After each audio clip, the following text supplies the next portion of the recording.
Today, back to basics. What I'm going to do is explain a bit about mindfulness and what it is and why you want it and how you get it. It's impossible to describe, but it's easier to experience. If you just close your eyes and notice time passing, the sound of the bell either moves through time or time moves through the sound of the bell.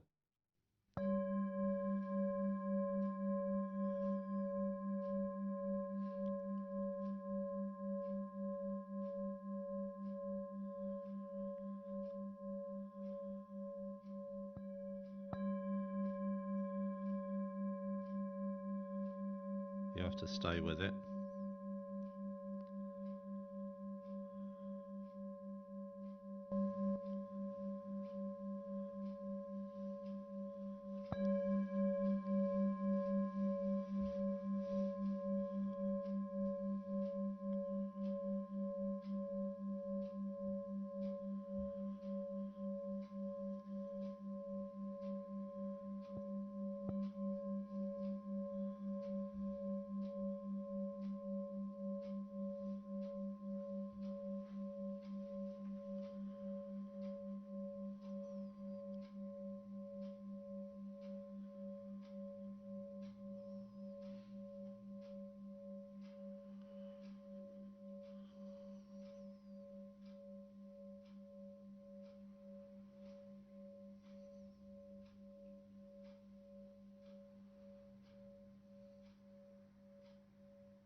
So that's what everybody wants in the modern world. And the way they get it usually is by spending £3,000 to go for an extended holiday in the Maldives. So that during the second week, they wake up one morning, walk down to the beach, and it's quiet and breathe in the air, and that's how they feel. But the thing is, what it is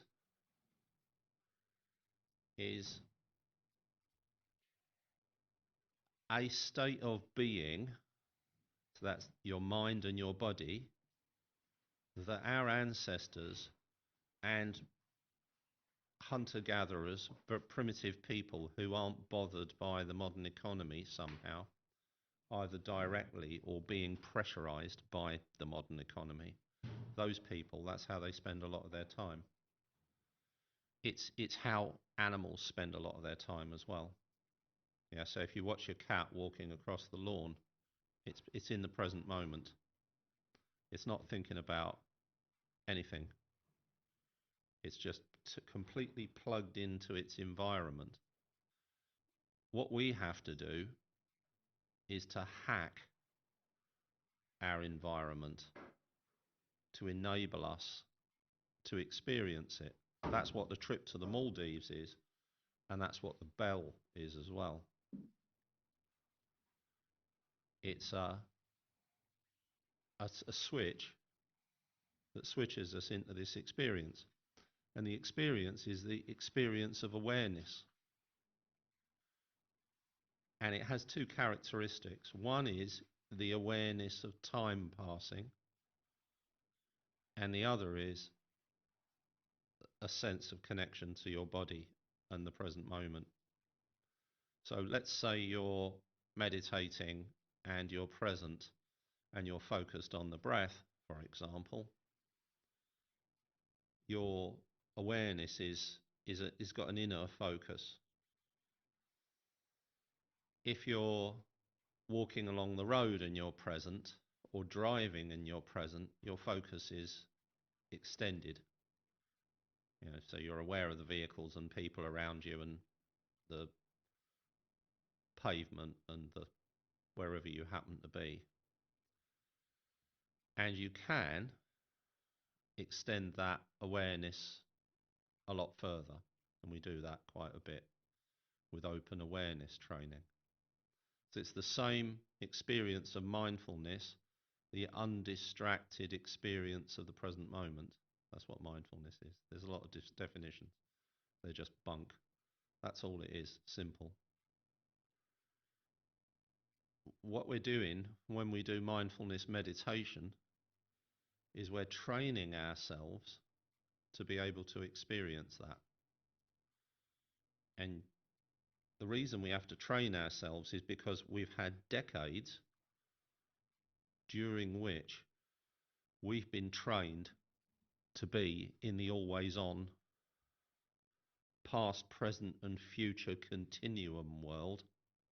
This is partly a cultural thing, and it's partly a social thing, and partly an economic thing. It's because it's how we live in the modern world, and that brings us into this experience where you're thinking about the past and thinking about the future, and these thoughts pop up from your mind, which is all subconscious. The idea of a conscious mind is absurd. What's the next thing you're going to think? I've asked that question many, many times. Nobody knows. You might have a fairly good idea. This is the time of the day where I always think about this. And then something else will pop up and you'll be thinking about something else. So where's it coming from? You're the awareness that's aware of the thoughts. This is not some sort of spiritual new age stuff. This is actually what it's like to be human. But what happens is we don't spend much time being human. So subsequently, we believe that there's this, it's got a concept, it's known as homunculus. A homunculus is a little man, like that scene from The Wizard of Oz, where the curtain gets pulled back by Toto, and there's this man pulling the levers, controlling everything. We are led to believe that that's what happens. Every interaction and society, everything, it's all based on this assumption that that's how it all works, except for if you actually want to influence people. If you want to influence people, you don't worry about that. You work with their emotions. If you want to get a message across, it's an emotional message. And that's what advertisers and marketers and other propagandists do. They create images, create a narrative, and then that works on your emotional state. You then respond to it, and then your little body toddles off to the shops to buy Christmas shopping and make yourself feel better. Car, holiday, drugs of choice, whatever it might happen to be, you know. And that's the modern world in a nutshell. But what we want is we want the choice. This is all about having choice, nothing else. If you're not in the present moment, if you're in this narrative of your life, you have no choice. You're toddling along, being pulled along by the future. You know, how's the future going to pan out? What's your future look like? For example, let's take finance. I know people who advise people about their financial status and their future, financial future. So what happens is they come along, they look, all right, so, you know, what assets you got, what liabilities have you got, what debts have you got, what you got in the bank account, what income you got, what's your potential, blah, blah, blah, blah. And they'll sit down and figure out the future. And it's pretty reliable, you know. And there are, if you understand anything about psychology and you've worked with people for a while, you can pretty much sit down with somebody and map out their future because of this is where we live in this continuum. The past, the present, the future. Everything appears to flow. It's all mapped out. But then what happens is there's this thing called a paradigm shift. So you've got a system and then something happens. And generally for human beings, that's an adversity. So you've got a financial future, for example, where you're fit and healthy, and you've got one where you aren't. You've got a financial future where your kids are successful and independent, and you've got one where they're not. At least it becomes a paradigm shift, so that system breaks. So at some point, as a rule, the system will break in some way. And then when that happens, then we need to be able to make the best possible choices. But what tends to happen is that we try to carry on along the path that we were on in the first place and fix stuff to make that continue to happen instead of accepting the new reality that something's changed, that an adversity has occurred and everything's different. Go back, start again. Not many people start again. I've started again a number of times. I'm starting again now. There's a new, it's not new, it's a refined version of what I've been doing for the last 10 years. I think because I've been doing it for 10 years, I have the choice, and I'm making that choice now. And so you'll hear all about it. It's just series. For those of you that have been with me for a while, you'll just see a series of refinements. But if you were new to Bromley Mindfulness, you'd come along and you think, oh, this is completely different. So to have the choice of what we do, we have to be in the present moment. Because you notice when you're in the future, you have this future in your head, it leads you, it controls you. The future you've created, the narrative you've adopted, it's got you. And you need to step out of it, especially now that everything's changing so quickly. Yeah. So back in the 70s, I think it was, I read a book called Future Shock by Alvin Toffler. It's an essential reading for everybody. Not only is everything changing, but the rate of change is changing. It's exponential at the moment. You just can't see what's happening. And when you do see it, it'll be fed to you along with another narrative to keep you trotting along. But the advent of AI has just changed everything completely beyond all recognition. It's just not obvious yet. So we need to be able to make those better choices for ourselves. And to do that, we need to be here to do it. We need to be able to clear our minds. We need to be calm. Otherwise, we're led by our emotions.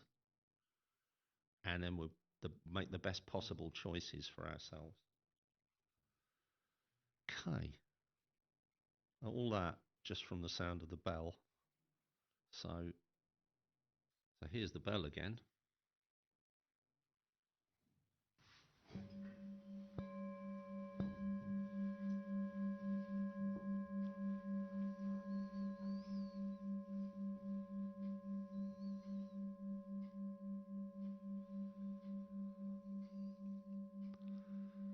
And so you know what to do now.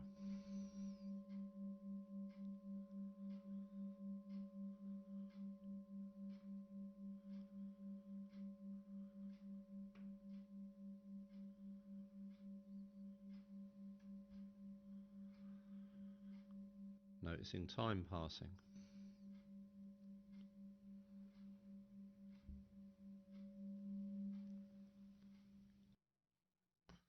And you can notice time passing from the sound of the bell. And here's another place you can notice time passing.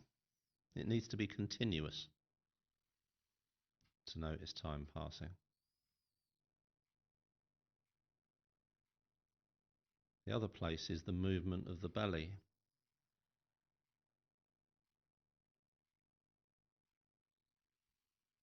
Just at the point where the belly meets the chest.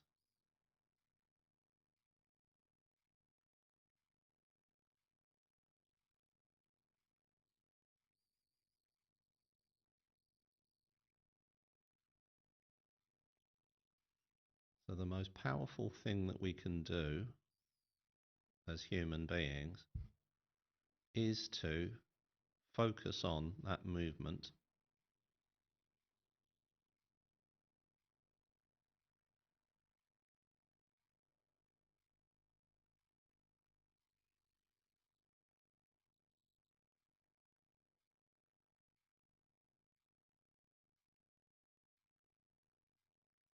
and slightly extend the out breath. And the way that we do that is by making it ever so slightly audible.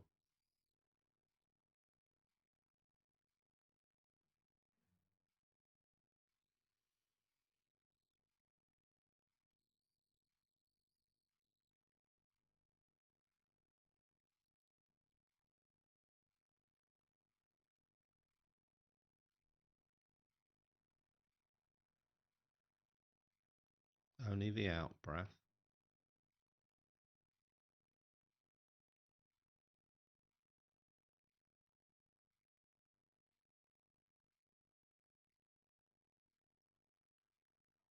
So then the out breath becomes longer.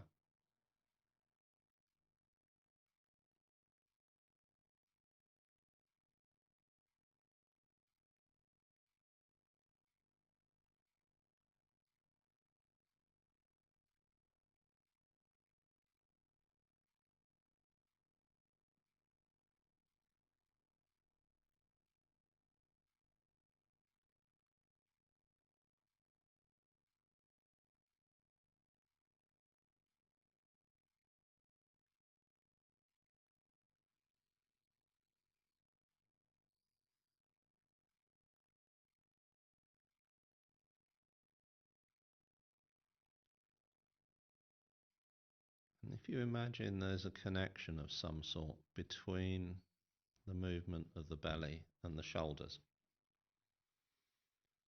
And when you place your elbows by your side, remembering that the backwards or forwards movement of the elbows will straighten or bend your spine. So if the elbows are leaning forward, your spine's bent forward, and then you're lifting your head so that you're looking straight up in front of you, which is the modern world's main posture. If you put your elbows back far enough, what will happen is your head will lean back. So what you do is you move your elbows until it's in the place where your head balances. That, in a nutshell, is all anybody ever really needs to know about posture.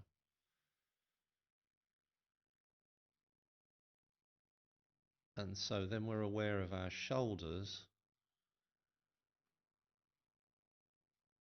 as we breathe out.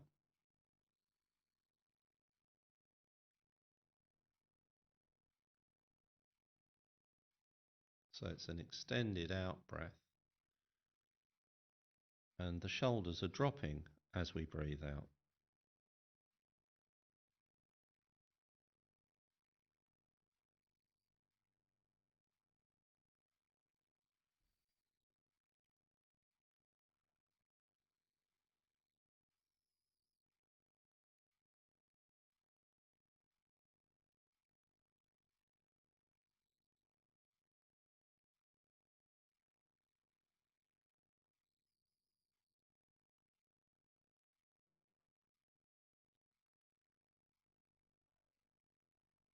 Because another part of modern posture is that our shoulders are held up.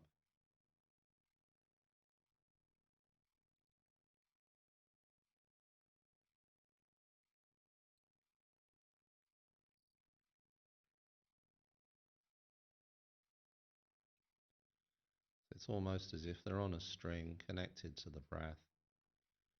And as we breathe out, we're relaxing the strings that are holding the shoulders up, and the shoulders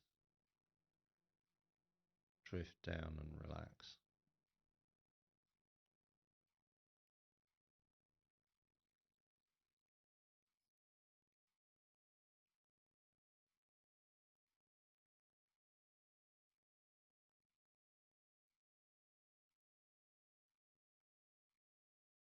And then there are biohacks that we can engage in. We can place our tongue up against the back of the top teeth, so it's gently in contact with the sharp part of the bottom teeth.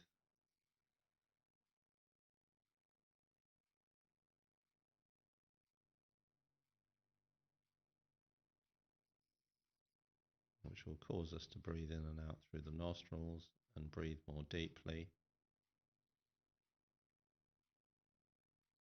And the fingers and thumbs, the first finger and thumb in contact as gently as possible.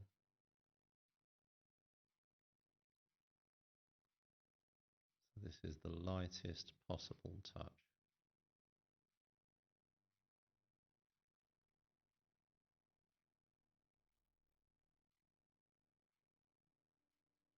And so this is then a way of training our focus. We're training our focus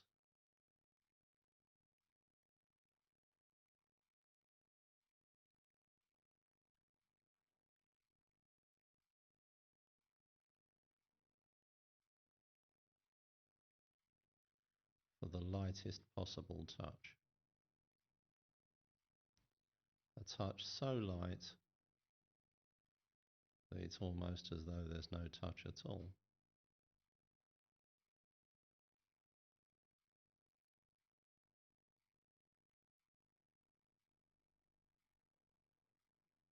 And that's the focus we use when we're focusing on the belly. So it's not a sharp concentration-based focus. It's a soft, light, gentle, relaxed focus.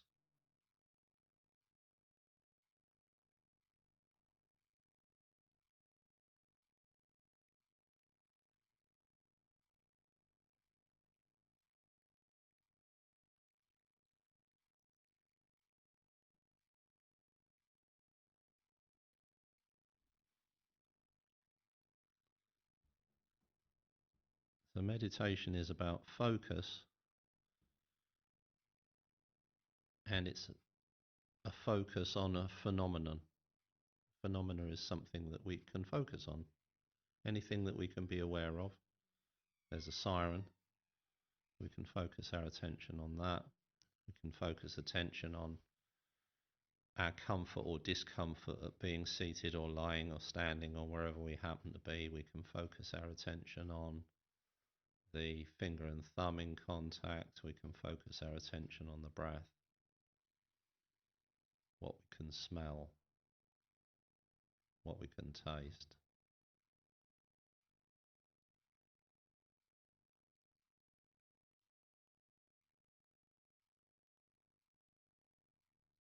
And then, of course, the mind. And so mind is just one of the phenomena. It's an internal phenomena, like emotion, like all the sensory experiences, all the feelings associated with the body. Comfort, discomfort, coolness, warmth, tiredness, alertness, tenseness, relaxation.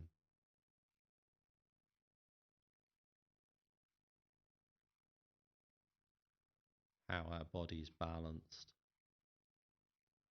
the sense of the objects around us or people around us.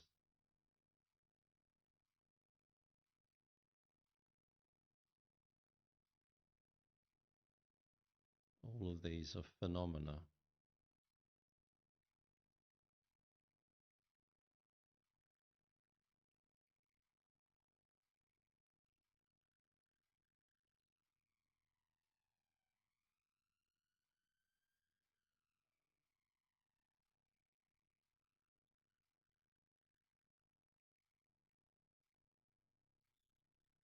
And because this single awareness is always moving, from the perspective of the awareness, let's say the awareness wasn't moving, these phenomena would be moving in and out of it. So I have this one awareness, and at the moment it's noticing the sound outside the building, the traffic, and now it's moved into noticing the sound of the clock ticking. And now I'm noticing the sound of my voice. And now I'm noticing the breath. And so all of these phenomena have arisen in the awareness and they've subsided in the awareness. One awareness, there your entire life. And all the phenomena arise and subside in the awareness, and so does the mind.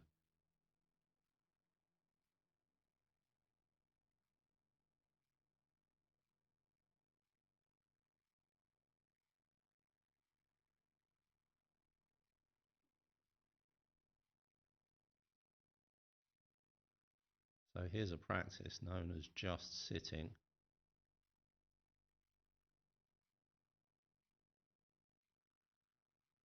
where we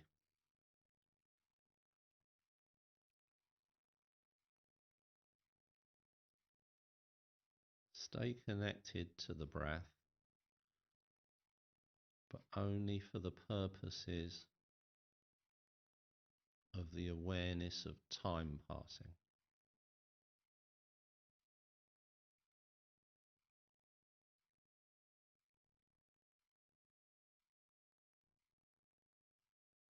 So anything continuous, sound of the bell, movement of the breath, ticking of the clock,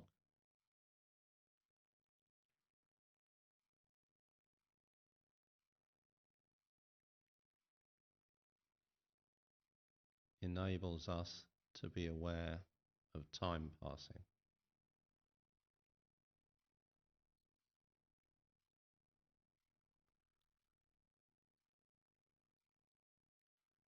And while we're aware of that passage of time, we're present. And then what happens is these other phenomena arise and subside in it. And that's just sitting. Just sitting is staying with something that's continuous and noticing thoughts arise, feelings, emotions, sounds, images in the mind, memories, whatever it might happen to be, arise, subside, like clouds passing across the sky. They arise, they move across the sky, they subside, replaced by another cloud, continuously. And that's the experience of meditation, just sitting, staying with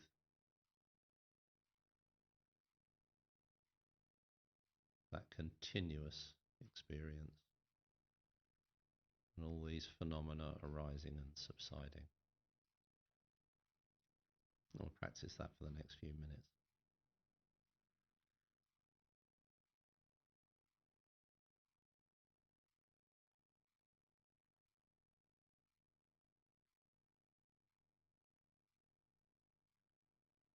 It's called just sitting.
So it doesn't matter if the mind's active.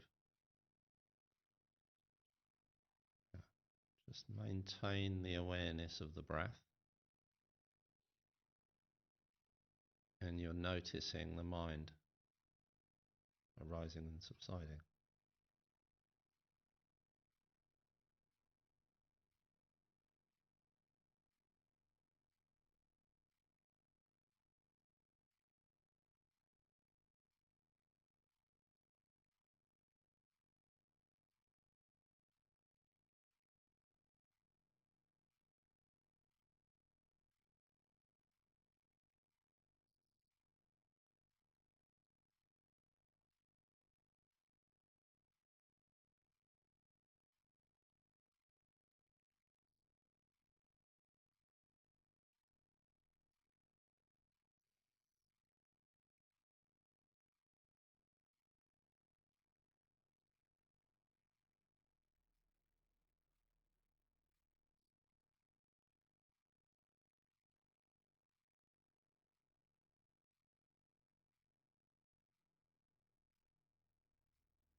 Okay, so now come back to the body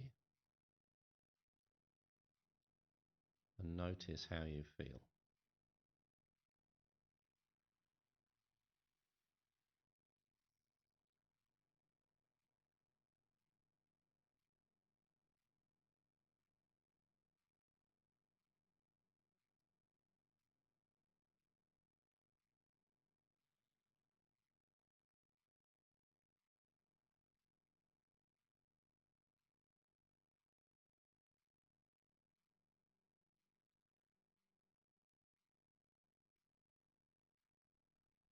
What we're going to do is focus, and this time we're going to focus on the space within the body. So there's space all around us. We're taking up space, literally. And so there's space all around us and within us, and we exist within space, within space-time, as Einstein correctly described. And so what we do is we bring our focus on the space within us.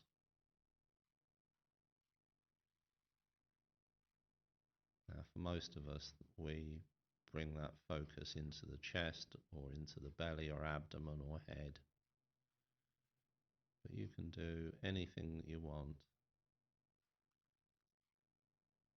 We're just bringing our awareness to the space within us.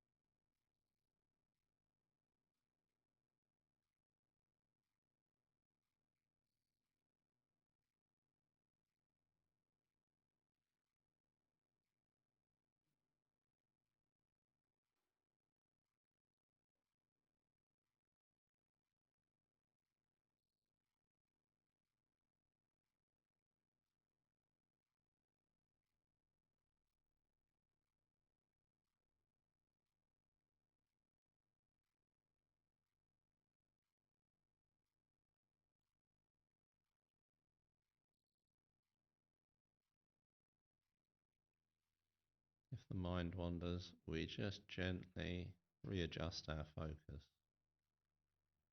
and return it back to that space within us.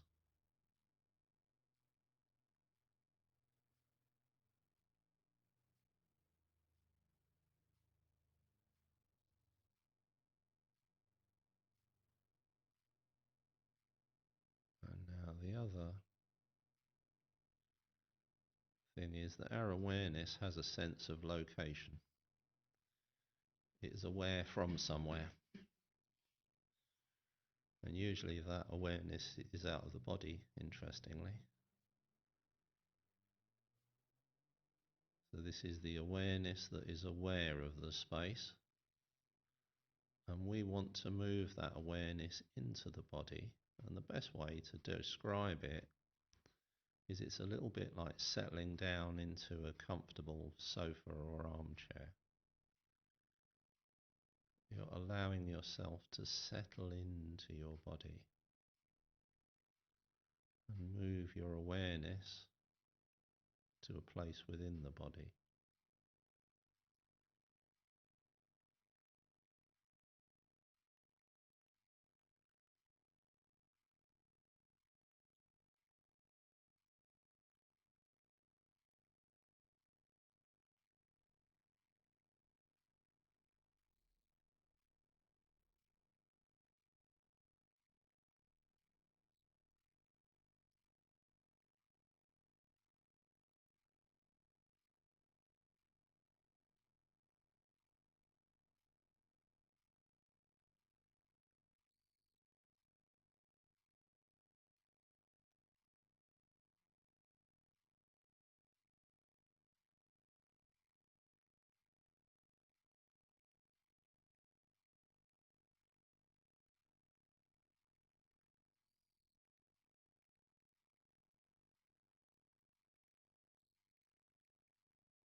The awareness is within the body.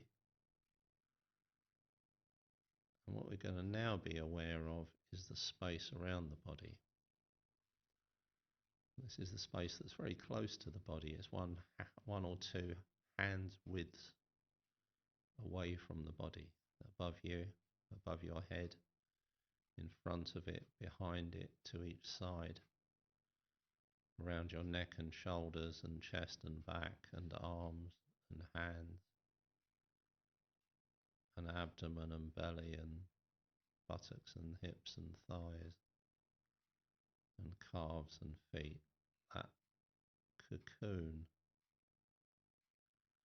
of space around you.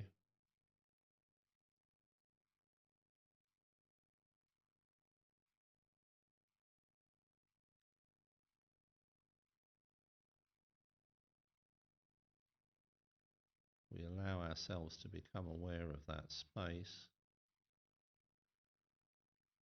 all around us, one or two hands widths away from the body.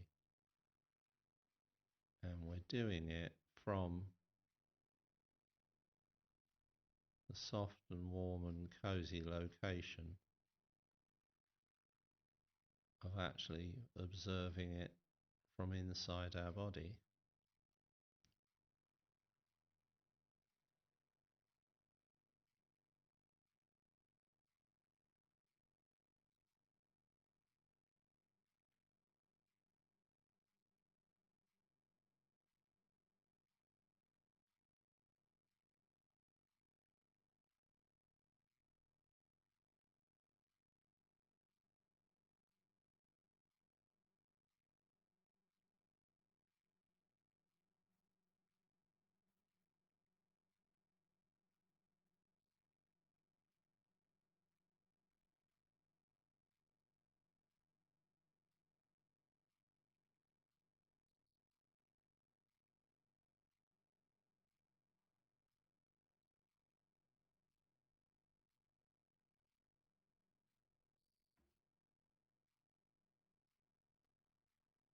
So if your mind wanders or you fall out of this, it's just a gentle settling down back inside the body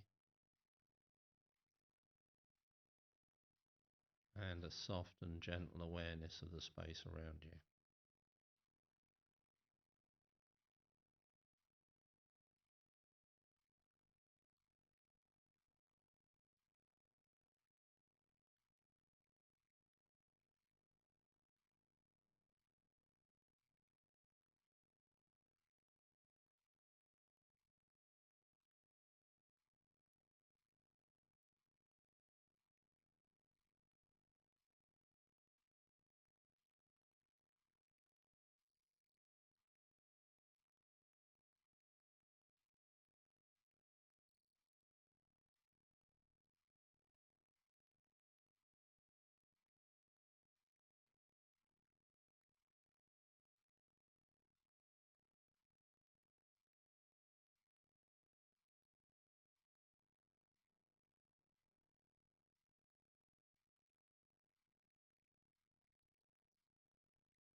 And now you can expand and extend that awareness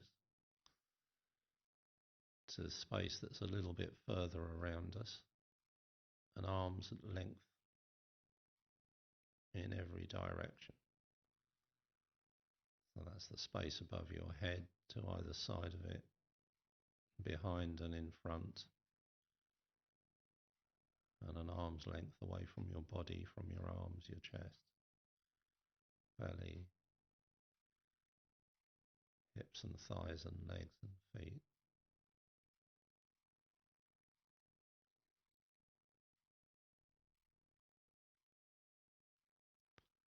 Remembering to check in every so often you become aware of your tension in the body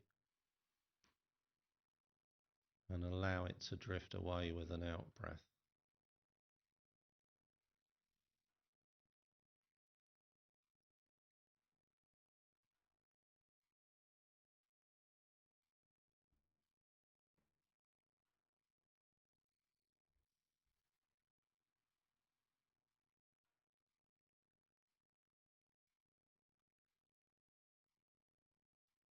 Remember, we're exercising a soft touch in all of this.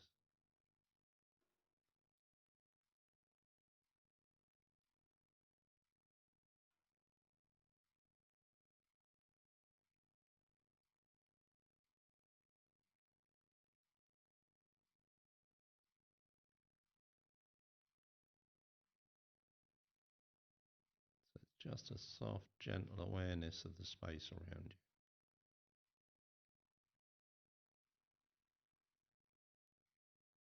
And where you see yourselves located becomes less important as we expand our awareness. And then expand your awareness to the room that you're in.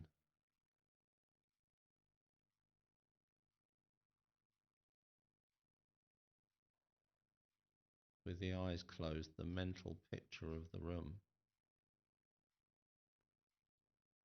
becomes a kind of sensory experience. It's almost as if we can touch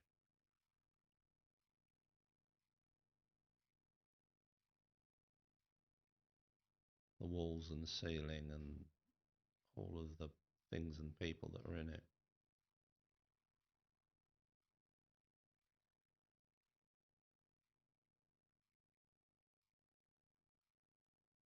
We're just letting it all into our awareness and then expanding our awareness further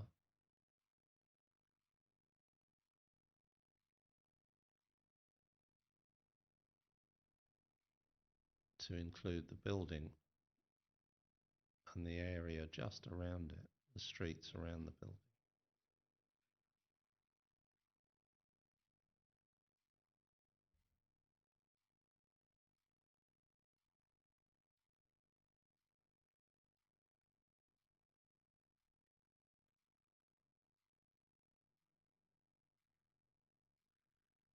And now extend your awareness to the distance of the furthest sound, however far that might be.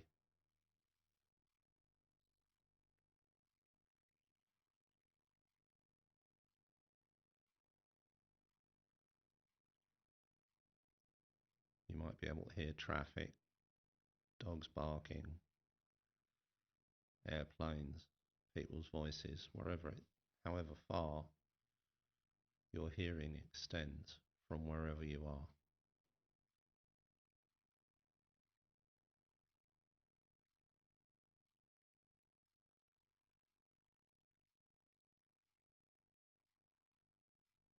And you can slowly extend that awareness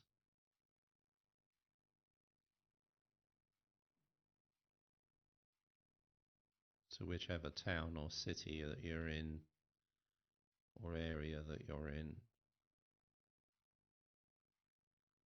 and then whichever country you're in.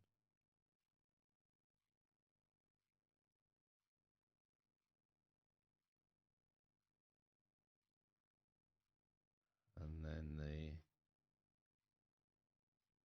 continent that you're in.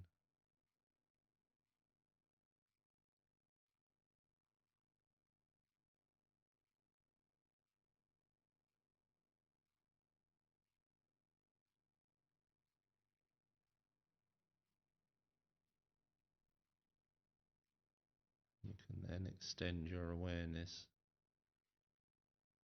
as far as the entire planet Earth.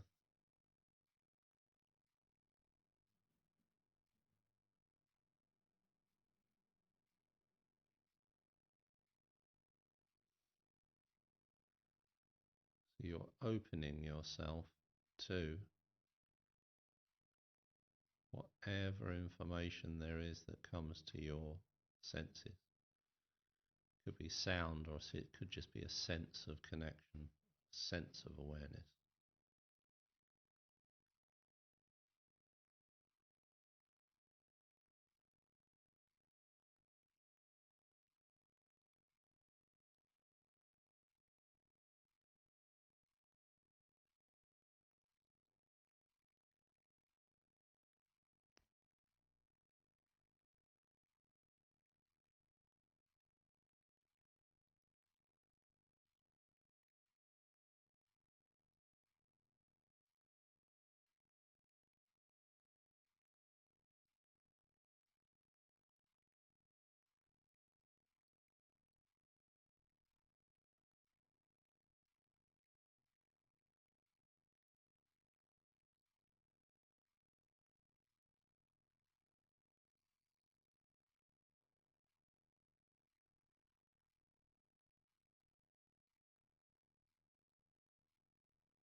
Again, it's a soft and gentle awareness.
And now slowly, slowly shrink your awareness. Slowly, slowly, slowly. Back to the continent that you're in.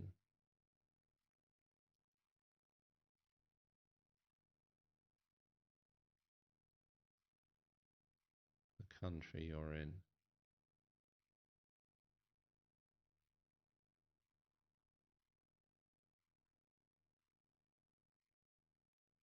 The town and city you're in.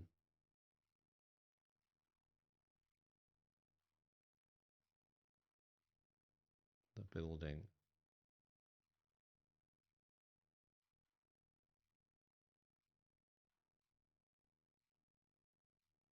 The room.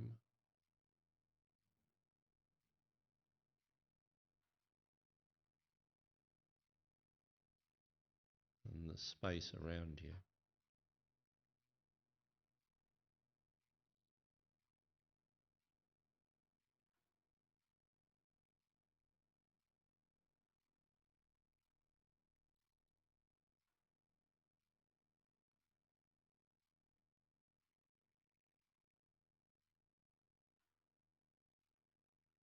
And then gently back to your body again.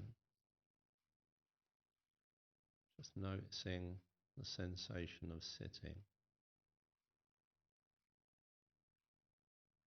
and the breath or the ticking of the clock moving through time.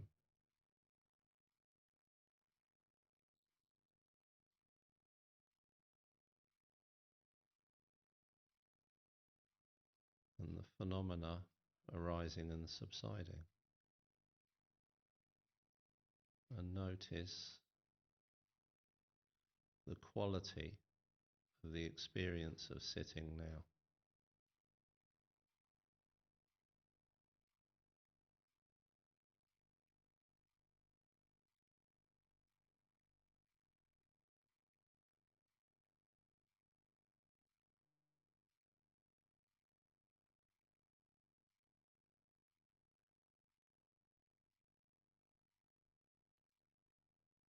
And notice the difference between the experience of just sitting now and when you did it earlier.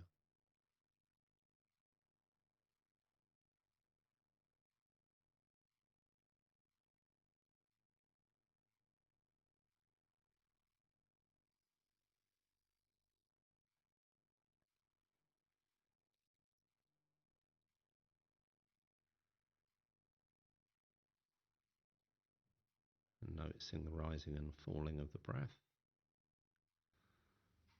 and sound moving through time.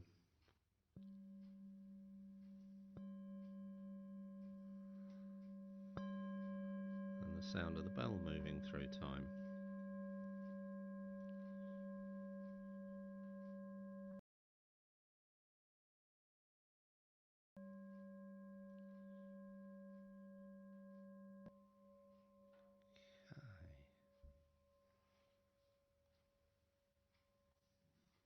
And then whenever you're ready, in your very, very own time, gently return your attention to your surroundings.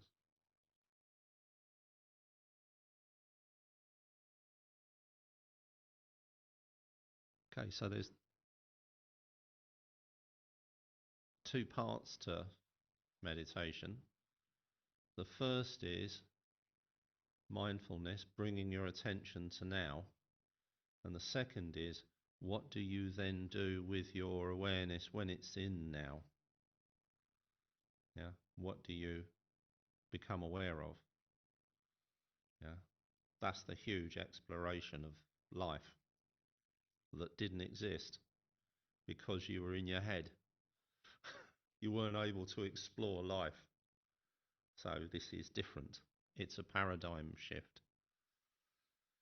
Okay, so that's it for today.